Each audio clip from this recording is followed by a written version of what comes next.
This is Charlie Mike, the podcast.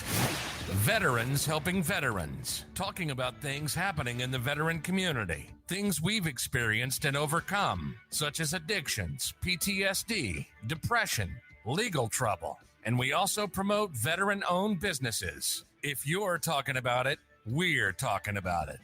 This is Charlie Mike, the podcast.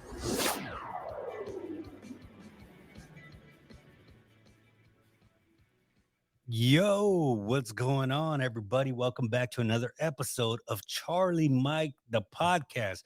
As always, I'm your host, Raul, and your co-host, William. What's going, y'all? Good to be back.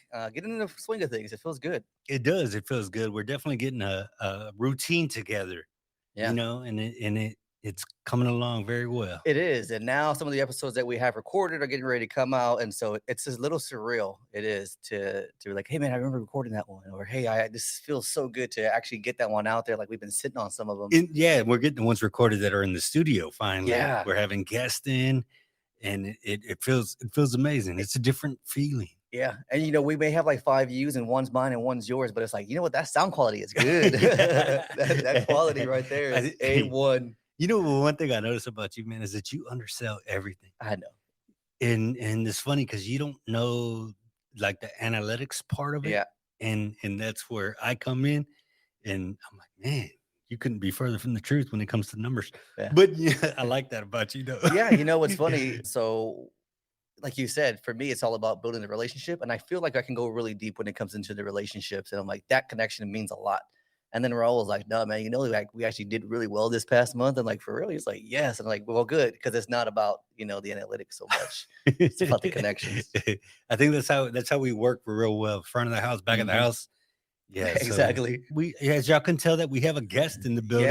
Yes. And so our guest is Dr. Drew Helmer. And I first came across Dr. Drew. Is that okay? That's fine. All right. So first I came across Dr. Drew was when the PACT Act came out and the VA had a resource for almost like, hey, this is all that's going on. And it was right next to the VA down here in Houston. And I said, how can we get somebody on? And it takes a little time, right? Because it's big army, big government. And we're here now. So this is the first time that we've had someone, I guess, of your education, right? To kind of help bring us in and understand the nuances of what is going on. And so I want to make sure to be clear that Dr. Drew's opinions are of his own. He's not here representing the VA. Okay. He's here representing himself and the studies that he does. And I just think it'd be a fun conversation to kind of dig into it and get into the nuances of what it is you do, what it is you've learned, and to kind of hear more about your own story. Because I think that's key. I think for a lot of us, it's about the stories that really bind us and connect us. And clearly you have a heart for servitude. You have a heart for veterans. And so I'd like to kind of get into that. So could you give us a brief, 1,000-foot view of your background and how you ended up here with the VA? Wow. 1,000-foot view. So yes, I'm a physician. I'm a general internal medicine doctor. And so that means I do not surgery, not kids, not gynecology, not babies. Anything related to an adult is kind of what I take care of. And, I didn't always know I wanted to be a doctor. I actually was really interested in science and that sort of thing, and kind of realized in my undergrad career when I was getting my bachelor's degree that being a doctor might be a very good way to keep my options open and do something helpful. Right. And so that's kind of what got me into medicine to begin with. I think I always knew I wanted to do more than just medicine. I always knew I thought initially I wanted to be like one of those infectious disease doctors who goes off and fights the viruses in Africa and kind of, an epidemiologist. And so I applied to medical schools that offered both the medical degree and something else. So like a business degree or a public health degree or something. And I think you're going to see that this theme kind of continues to my life today. I really have this very big picture approach to life. I like the big picture. I'm a generalist. I like to see the differences and the different opportunities. And so I ended up going to medical school and got a master's of science in health policy and management, thinking that I might do something in business or maybe something in research, but wasn't really sure. And then I had an experience with business. I had actually did an internship with a managed care organization and realized that I needed information. I needed facts. I wanted to know the Hmm. answer, like just kind of flying by the seat of your pants. And the CEO that I was working with at that managed care organization was like, "Oh, just go out and find some information about provider. How do you grade? How do you evaluate a provider performance, a doctor's performance?" And I was like, this was in the 90s. I was like, well, there's really not a good set of criteria. It's really kind of vague, and people don't really know what's the best way to do this. And he said, well, it doesn't really matter. We're just going to withhold 15% of the physician's salaries if they don't meet these grades. I was like, oh my gosh, that's horrible. Like you can't keep people from getting their salaries based on some numbers that nobody knows if they're accurate or not. And then he's like, oh, they won't care. And I was like, of course they're going to care. And he was right. They just went ahead and said, hey, that's good enough for business and we'll do it. And at that moment, I kind of realized I want to know the answers. And so I did residency, and my first job out of residency training. So you do undergrad, you do medical school, then you do your residency. And my first job was actually working at a VA, a War-Related Illness and Injury Study Center at the VA in New Jersey. And I realized that I would have this opportunity to work with veterans and really answer some of the questions that I think everybody has wondered about, since Vietnam and before that. Did my service actually have an impact on my health? Hmm. And how did it have an impact on my health?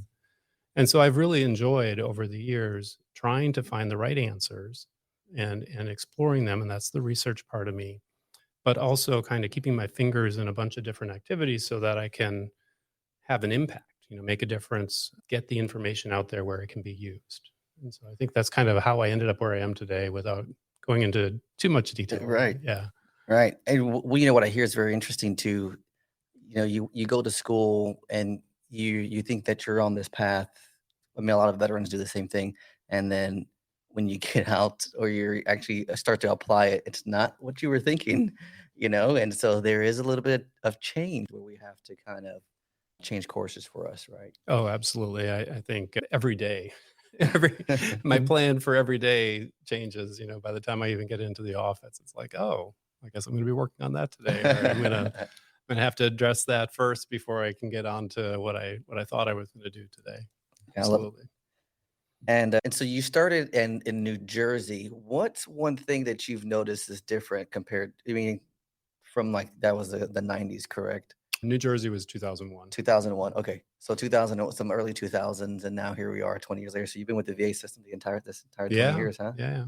And generally, we were just mentioning before the show, Raul and I have both had great experiences at the VA at this one here in Houston. Great. And so, have you noticed that as well? Have you noticed the progression of the VA care and I would say, like the satisfaction increasing?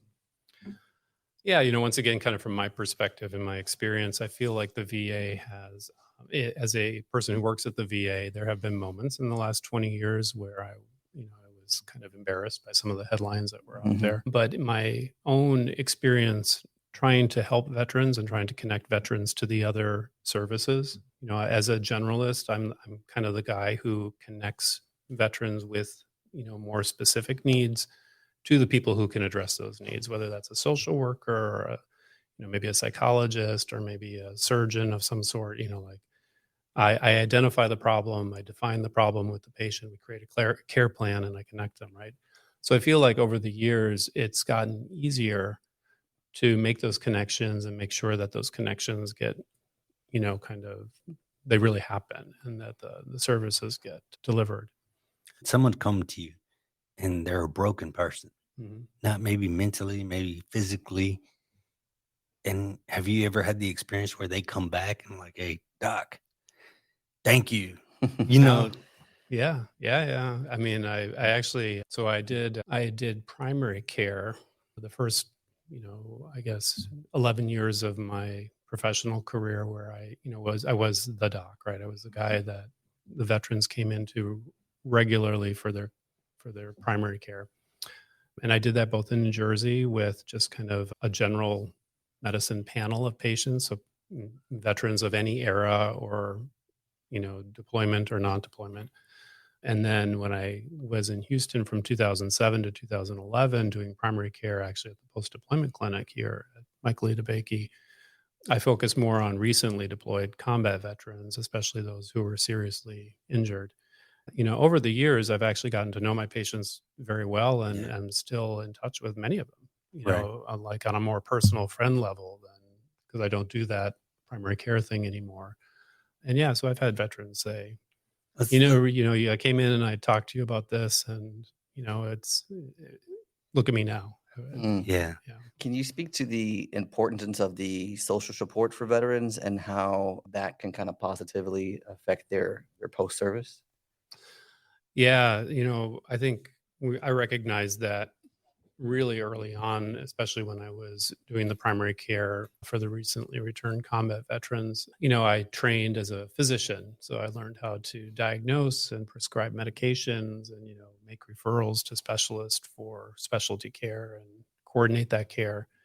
And certainly when I was first in that role with this specific group of people coming back from deployment, from combat, mostly young, Mhm. mostly men, but 10 to 15% women, right?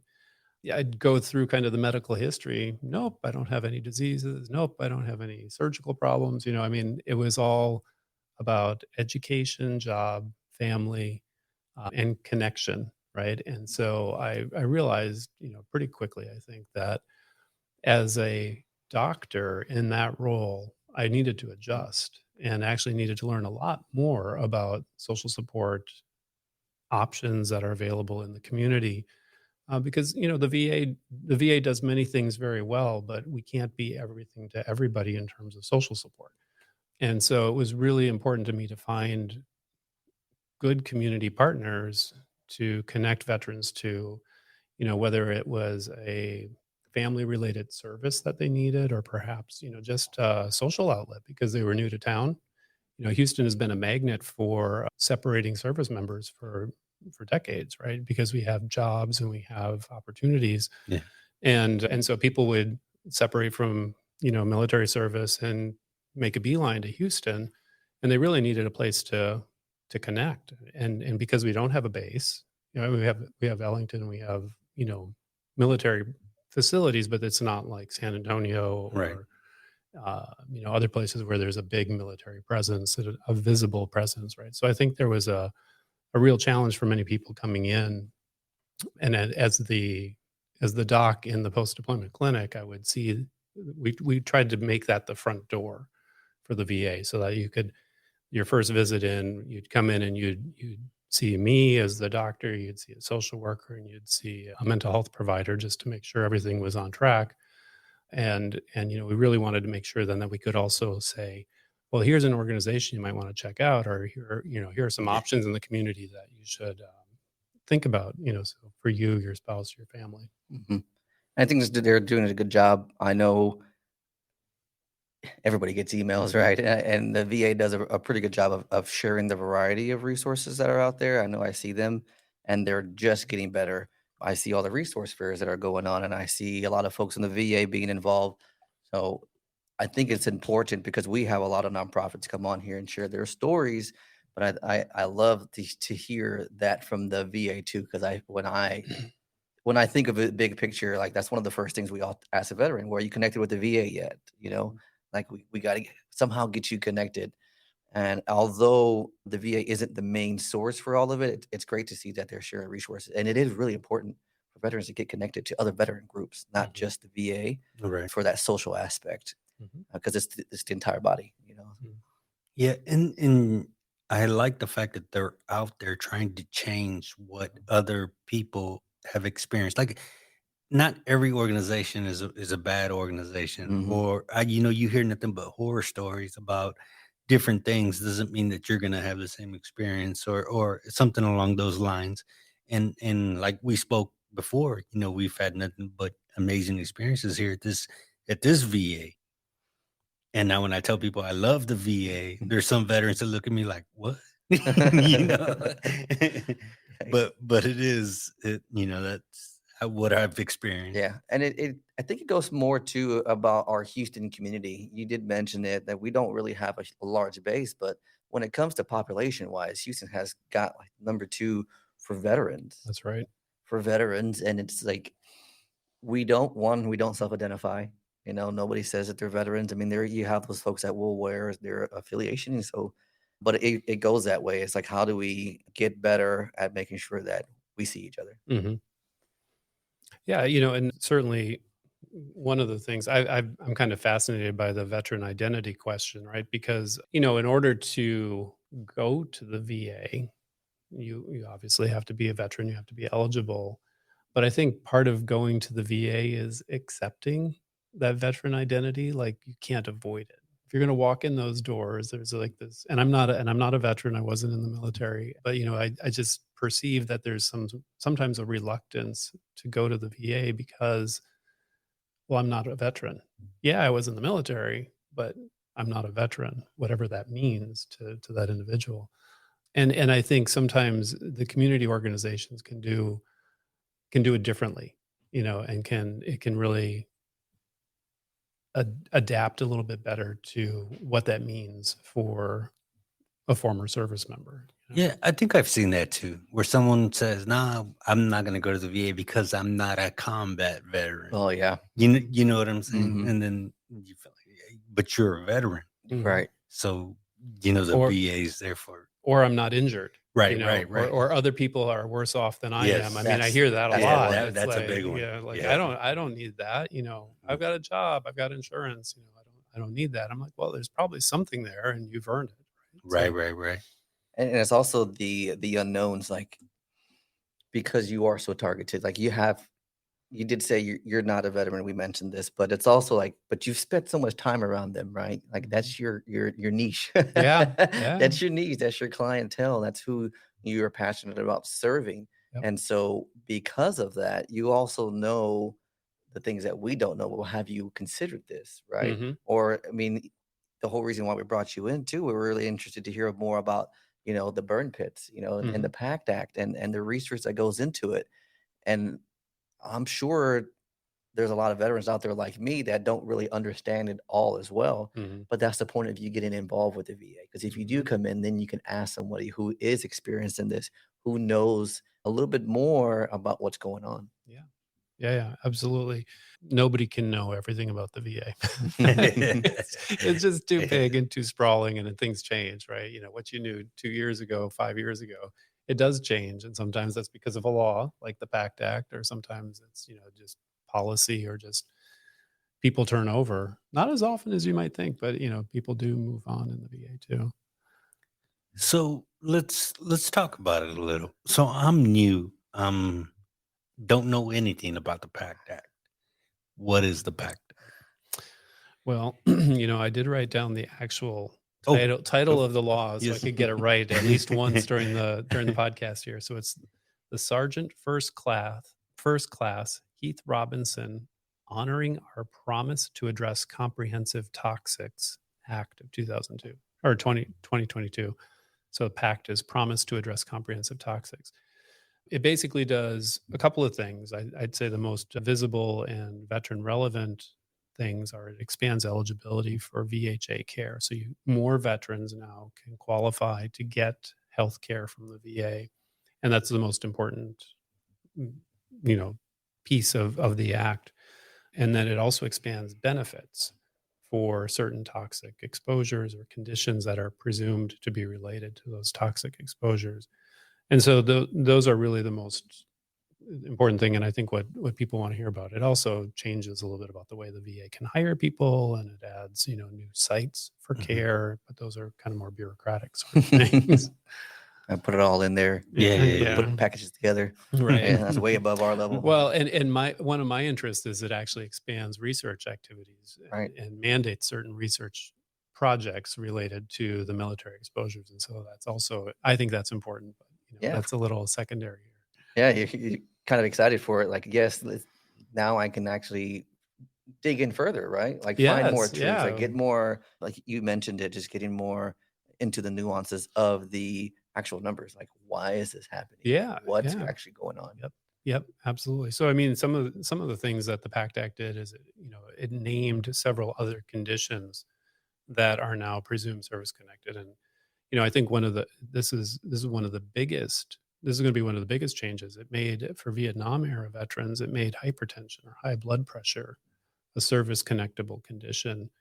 Well, about 2/3 of Vietnam era veterans have high blood pressure. So now that's still a large number of people who are now eligible for a service connected benefit that wasn't there before. And of course, that comes with enhanced eligibility for care and also a disability payment, Mm. a disability benefit. So that's going to be huge. For the other cohorts, there are other conditions that got added to the list as well. They've definitely earned every bit of it. Yeah. Those guys, Vietnam.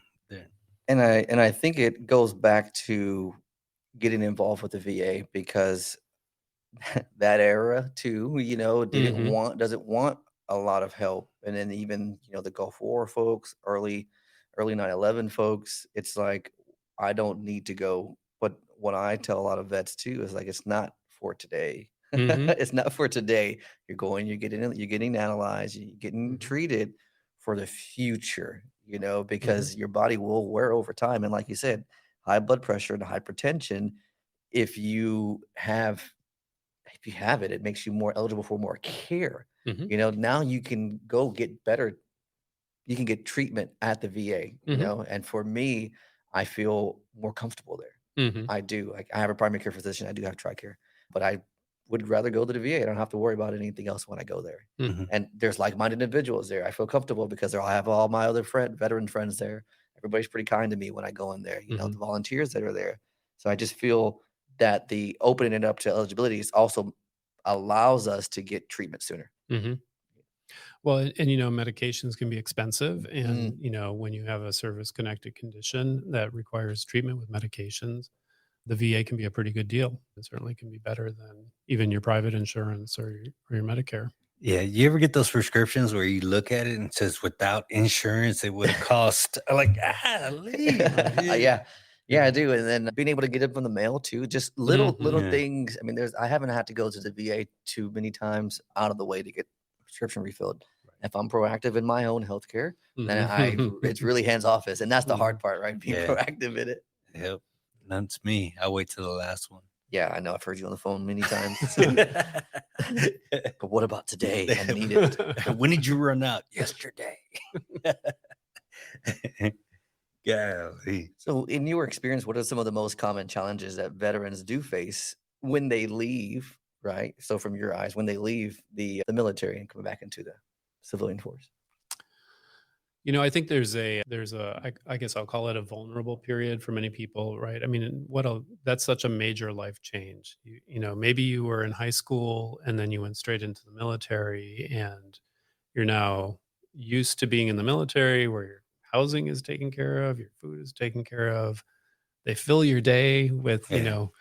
physical and other activities. Mhm.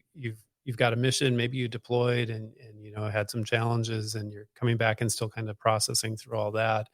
And then all of a sudden they're like, "Oh, your time's up. Time to move on to that Mhm. next phase of your life." I can only imagine what a challenge that would be. And so I call that the vulnerable period. And I think that's one thing that you know I would love to see us throw everything in the kitchen sink at people during that period to help them get through that with the greatest of ease possible. Like it's just I just what are you going to do about housing? What are you going to do about employment? What are you going to do to finish your Mhm. education and get additional training? What if you have a spouse and kids already? How are you going to help them transition?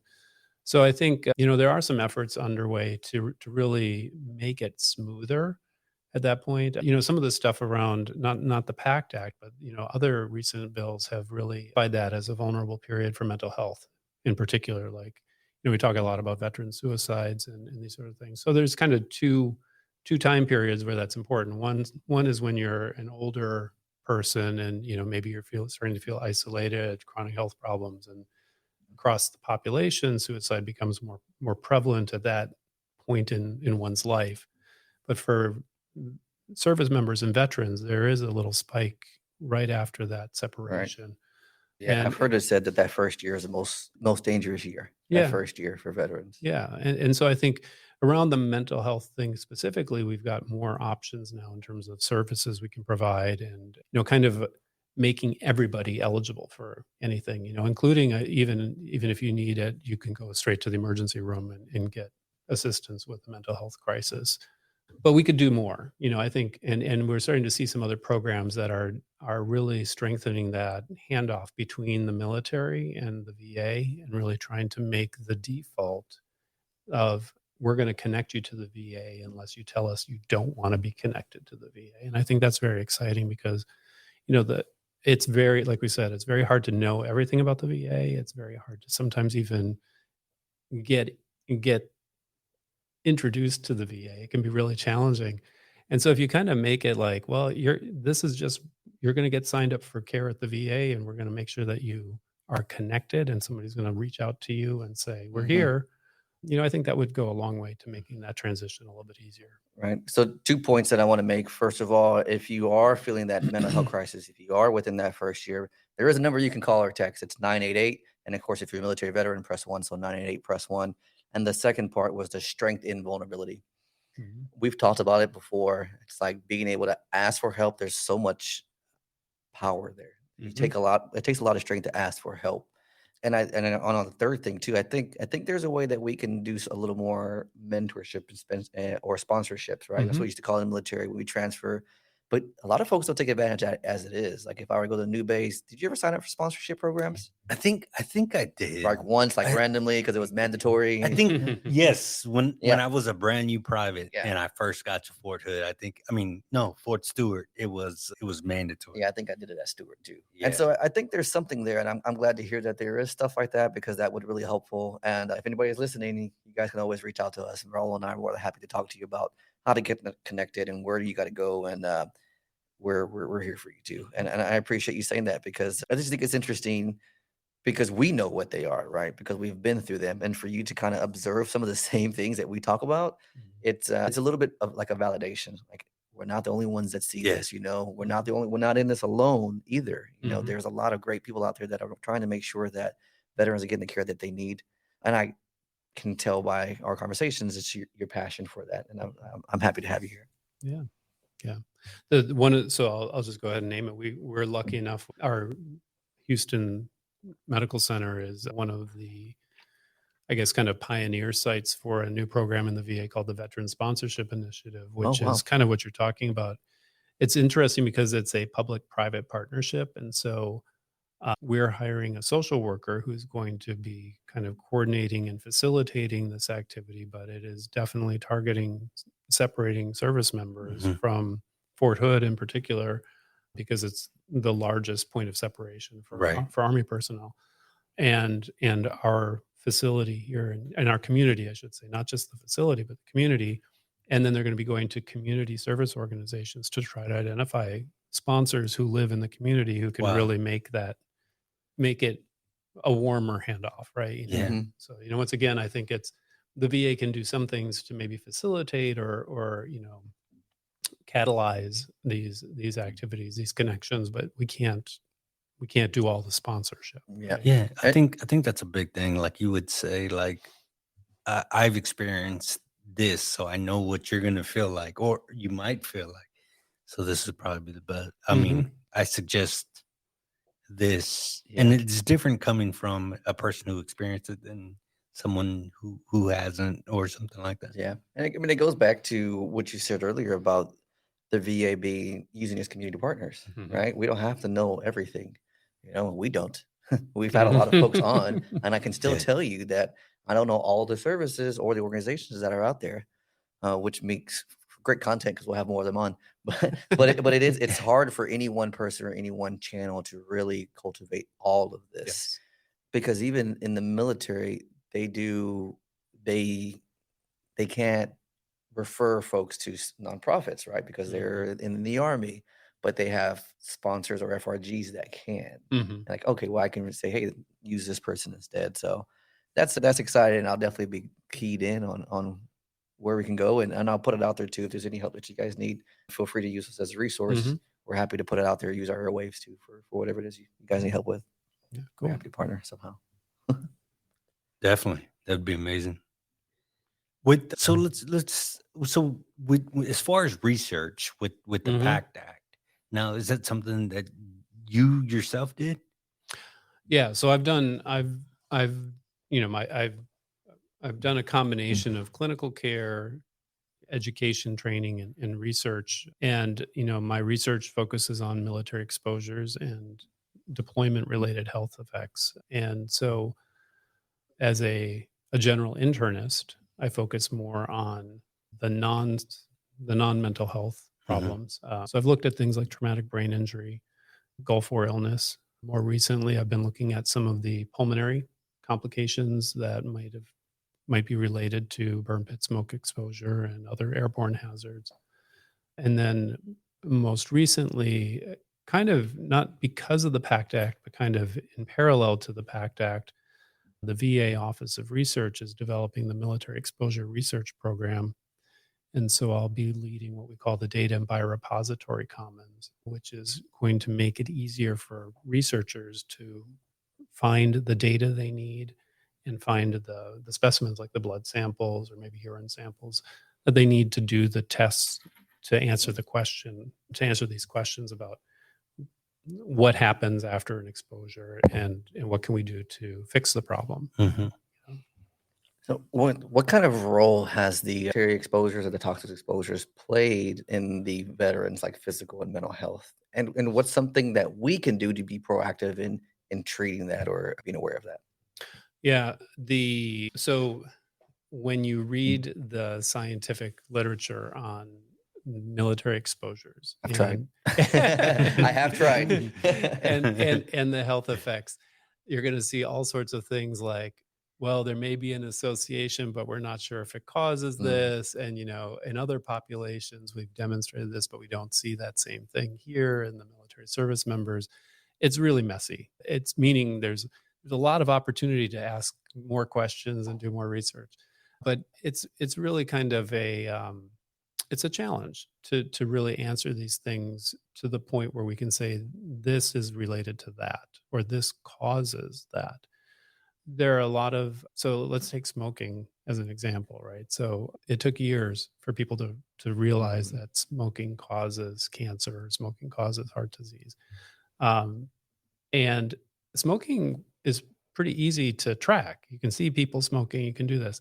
Think about the exposures that you might have had while you were deployed. Okay, so there's smoke from the burn pit, but how much of it did you actually breathe in? How what was in that smoke? I mean, a lot of that information just isn't available. They didn't go out and measure, what was in the smoke with any sort of regularity so that you could know what was there. There were some measurements, so we know there was some bad stuff in there, but we don't know how often that bad stuff was there, how much of the bad stuff was there, and certainly we don't know what each individual was exposed to. Mm. So then we try to extrapolate from other studies or often from other populations, like the World Trade Center. That was the initial responders who were exposed to the dust and the smoke and those other toxins. In the aftermath of the World Trade Center catastrophe, they were tracked with great precision. I mean, they did all sorts of tests and really analyzed the dust and these sorts of things. And so we can learn a little bit from an example like that, where we can say, yeah, you know what, the sarcoidosis is more common among the responders to the World Trade Center. And maybe that's something that we need to look at in our military population as well. And so there are some examples where we try to take similar exposures or maybe a different worker type, somebody who works maybe in a refinery and is exposed to certain toxic chemicals or maybe solvents or something like that. And then we know that there are certain people in the military who do something similar and may have some similar exposures. So we try to understand, from similar groups of people, what might be happening. I think that the goal is that we can get a better sense of what the exposures were for military personnel, either kind of at a group or a location level, like at a specific base, what sort of exposures might have happened at that base, and then look and see what sort of health effects that group of people experiences over time. Could you explain a little bit about what a burn pit is? And because in the research too, I've seen that it mostly said Afghanistan and Djibouti, and I do remember the burn or some version of burn pits in Iraq, but I wasn't necessarily around them a whole lot, and I think I that's do kind too of in Ramadi. I right. also, yeah. See, and I think there's a little bit of nuance too, because I remember. So here's the difference too: is I remember at the smaller areas having to use the JP8 fuel Mhm. to burn the feces, and Right. it's like, is that something that qualifies as well? Or is that just different? So I,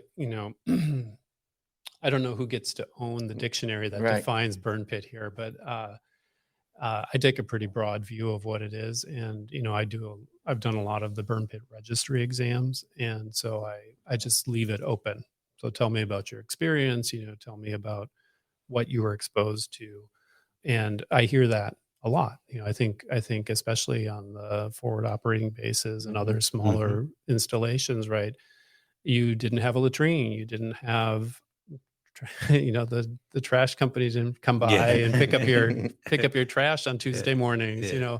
and so burning trash and burning feces is really the standard way of taking care of that stuff for thousands of years. And so I think the feces in a smaller container, kind of smaller quantity, maybe less frequent exposure, and a time limited exposure is probably qualitatively different.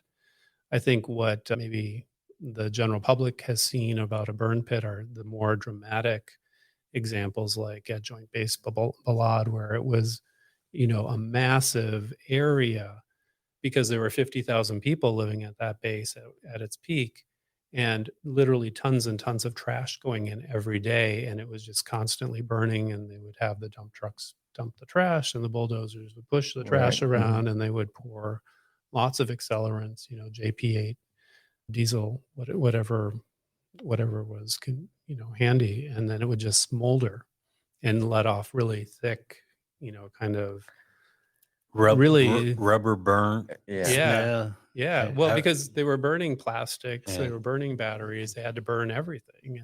And so there's nobody is contesting that it's toxic. It's just, how much of it were you exposed to, and were you exposed to enough to cause some sort of health problem? Interesting. Yeah. Because that's, for me, that was the biggest point of confusion, and Mhm. I appreciate you clearing it as best as you can. Right? Right. Nobody earns the definition of it, but so from what I hear too is if you're in doubt, get examined anyways. Yeah. Well, and because I'll say this too, right? It's not just the burn pit registry; it's the airborne hazards and open burn pit registry, because there are other airborne hazards, especially in Southwest Asia and in Afghanistan. The dust, my understanding is the dust was really fine. Yeah. And the wind would come up, and you'd have a sandstorm, and you would be inhaling the dust. Well, that's not good for your lungs either, and it's not good for your upper respiratory, your sinuses, and your nasal passages. And so, kind of getting back to, so what do we see happening to people after this exposure? So we do see an increase. I'll say an increased signal with regard to sinus problems and asthma and other obstructive lung diseases. It's not everybody gets those problems, and it's really hard to scientifically say that it's caused by those exposures, but there's definitely an association. And we see it kind of using different data sources and across different groups of people. And so we think there's probably something real there, which is why the PACT Act came along and said, hey, if you have these conditions, we're going to grant you service connection for these, because, as it's, the language that they use in the VBA is, it's as likely as not that contributed to your health problem. So the PACT Act was finalized in 2022, correct? Right. Signed. Okay. Yeah. Last So August. how long do you think? How long would you say that it was in the making? I guess is what is that something that you would be? I mean, if Yeah. So I, like we said, I've worked for the VA since 2001. The first time I heard about the burn pit Actually, the first time I heard about an airborne hazards related lung disease was around 2010. I had had a couple of patients who were concerned even before that, but in terms of like, kind of the message riding up to the level of, hey, this may be a more widespread problem. I would say it was around 2010, 2011. And no, that's not quite right. No, because we actually wrote a paper in 2007 from when I was in New Jersey before that actually reported a problem. Like people were concerned about their lungs and their exposures to the smoke. So it was at least 2007. And we were in Afghanistan from October 2001, and then went into Iraq 20 years ago, right, in March 2003. So kind of within the first 4 years, we did start to see a little bit of this. Hey, there's a concern here, and what's going on. But there was a publication in a research journal in 2011 that really kind of said, "Hey, we think we found a problem with constrictive bronchiolitis, which is a very specific entity that's you have to have a lung biopsy in order to detect that." But then soon after that, we started hearing more and started to look more closely at the data we had available to say, well, how big a problem is this? What are we dealing with here? And it was both the VA and the Department of Defense were starting to look into that and try to figure out what's going on. From what I know now to then, I think like if I was to go back and repeat everything now, I would definitely be more cautious on how I was breathing and what I was breathing in back then. I mean, we just didn't think it was an issue. Yeah, Well- I also think that it's also like the hierarchy of needs, right? Mhm. Oh yeah. At the time, you're more than likely just worried about survival, Yeah, right? oh, yeah. We're worried about other things. It's an afterthought. What it is I'm really breathing. Am I really gonna make it to tomorrow? Like one of those things is kind of weird. But you're right. I think I Well- think being conscious of what we can do now will help the future. Yeah, Right. absolutely. And I do think there's been some learning that's happened. I mean, yeah, to your point, bullets kill faster than burn pit smoke, right? I mean, if you're dodging bullets, you're not going to be thinking about, well, should I breathe deeply or should I put a mask on or Right. something? Yeah. But I do think there have, certainly, I think there's a group of us that have really invested a lot of time and energy thinking about, well, what could you do? Mhm. Actually, this is another research story. I was at a meeting in Canada, and somebody was presenting a poster about how they were trying to monitor. It was a peacekeeping mission, I think, in Sudan, the Canadian peacekeeping mission, and they were trying to monitor the air quality at their base.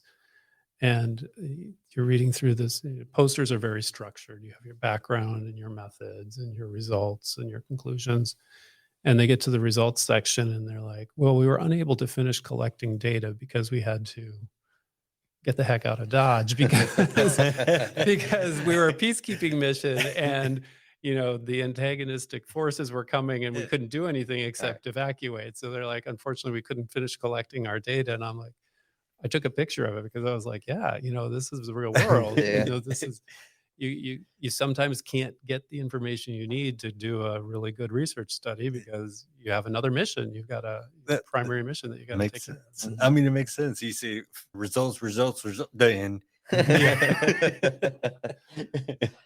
So, well, what advice do you have for vets who are dealing with this, or besides, we've said make sure you get involved with the VA, make sure you see a primary care physician. But have you seen anything else that works that helps alleviate some of the pain or mitigate some of the problems? Yeah. Mhm. So I would say definitely talk to a provider, to a physician about it. Definitely advocate for yourself to get an evaluation.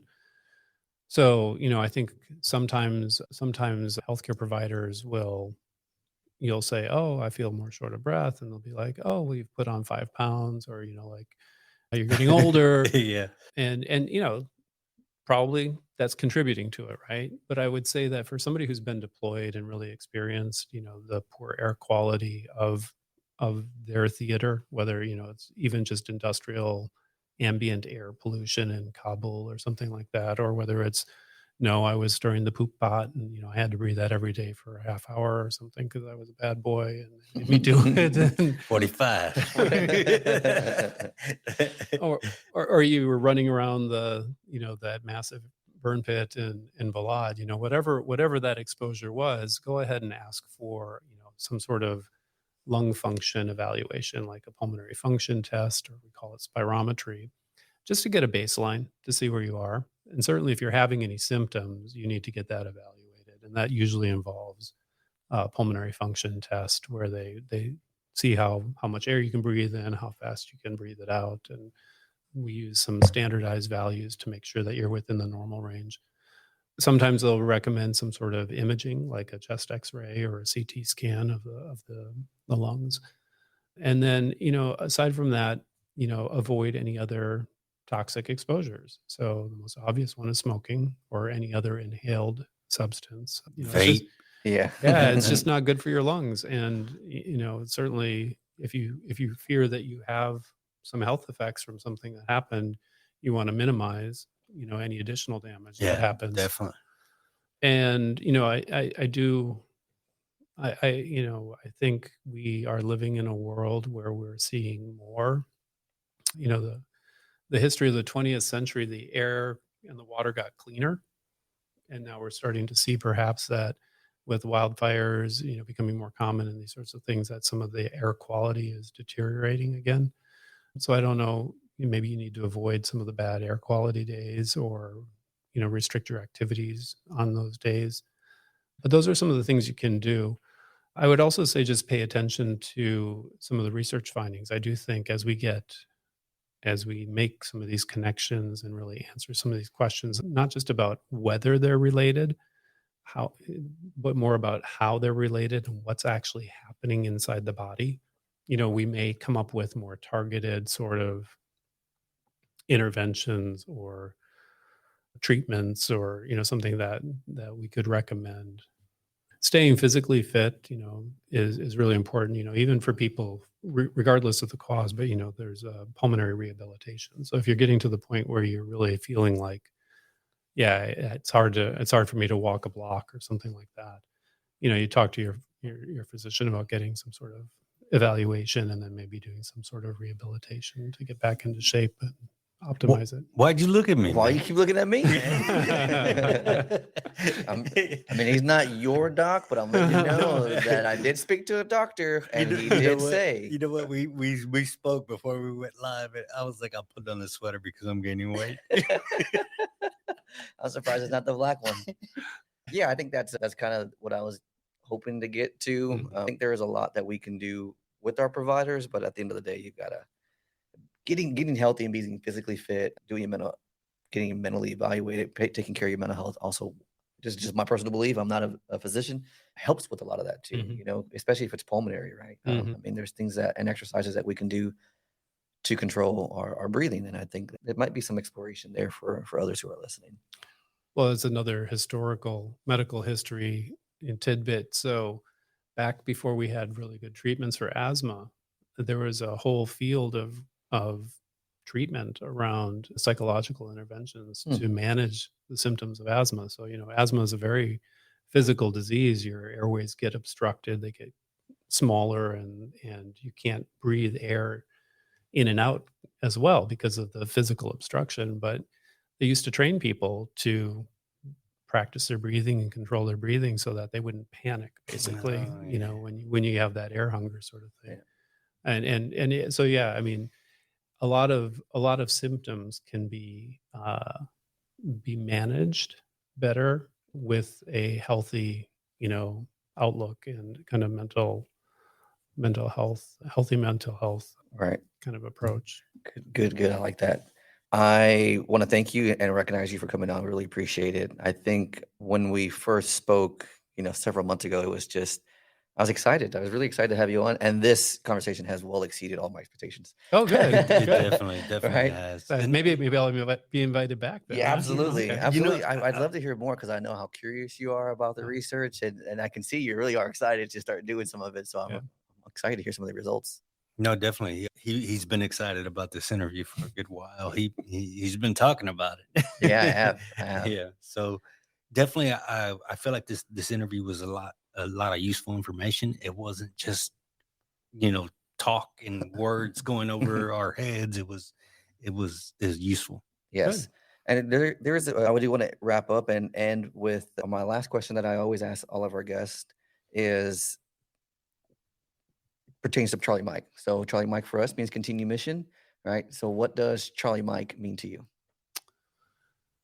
Oh, I've got a whole bunch of stuff I need to do. I think there are a couple of things that I'll highlight. So I've got a Gulf War illness project, and we are on the cusp of kind of looking at the genetic risk factors for Gulf War illness, and then looking at the interaction between the genetic risk factors and some of the exposures that Gulf War veterans experienced. So stay tuned. I'll let you know when that's ready to come out, because I think that would be exciting to talk about. I also I'm working with the Airborne Hazards and Burn Pit Center of Excellence at the New Jersey War-Related Illness and Injury Study Center.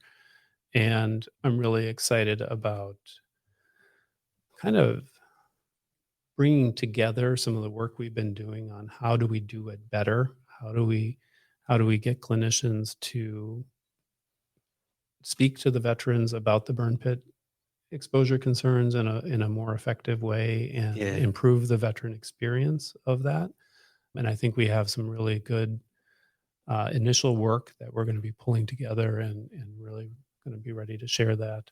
And then finally, I mentioned that data and biorepository commons, which is a little more researchy, esoteric, but I think just this idea that the VA and the DoD are sitting on pretty large amounts of information that just haven't been utilized to answer these questions, and kind of putting those to work for the veterans to really understand the science and then also understand what we can do better. So I think those are at least 3 things that I have to do in the next That's amazing. couple of months. Yeah. So he has a clear mission. He is ready to take it on. And definitely. It's I'm going to say it's a little nerdy for me, right? But it really is exciting too, because I can see your passions through that.